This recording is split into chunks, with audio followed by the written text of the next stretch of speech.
First এতিয়া মোৰ YouTube চেনেলত আপোনালোকক পুনৰবাৰ স্বাগতম জনাইছোঁ। যোৱা সপ্তাহত মই ভিডিঅ' দিব পৰা নাছিলোঁ কাৰণ মোৰ পৰীক্ষা চলি আছিলে আৰু কালি মোৰ শেষ হৈছিল। আজিৰ দিনটোতো মই কি কৰোঁ, ক'লৈ যাওঁ, সকলোখিনি দেখাই দিবলৈ চেষ্টা কৰিম। আপোনালোকে মাথো অকণো স্কিপ নকৰাকৈ ভিডিঅ'টো শেষলৈ চাই দিব। ব'লকচোন আজিৰ ভিডিঅ'টো আৰম্ভ কৰোঁ। এইজনী মোৰ বৰমা যোৱাকালি ঢুকাই থাকিলে জানেনে।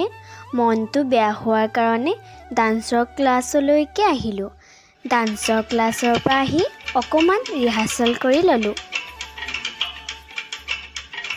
অমিতা গছৰ ফুপুলা ঠাৰি সৰু থাকোঁতে সাজিলৈ বিৰি হুপি হুপি খাওঁ হুপি হুপি খাওঁ হুপি হুপি খাওঁ হুপি হুপি খাওঁ।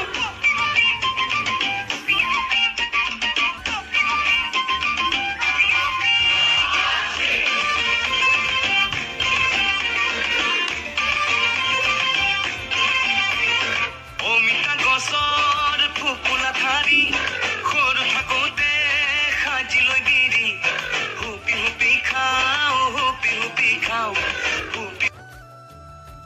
এইখন মোৰ স্কুল শংকৰদেৱ শিশু নিকেতন। ইয়াতে মোৰ ডান্সৰ ক্লাছ হয়। ইমান মনোমোহা দৃশ্য নহয়নে বাৰু? এতিয়া মই ডান্সৰ ক্লাছৰ পৰা ঘৰলৈ আহিলোঁ। এইটো সময় ইমান ভাল লাগে অ'। এয়া আহি ঘৰ পালোহি। ভিডিঅ'টো যদি ভাল লাগিলে লাইক, শ্বেয়াৰ, কমেণ্ট, ছাবস্ক্ৰাইব কৰিবলৈ নাপাহৰিব দেই। ভিডিঅ'টো শেষলৈকে চোৱাৰ বাবে ধন্যবাদ।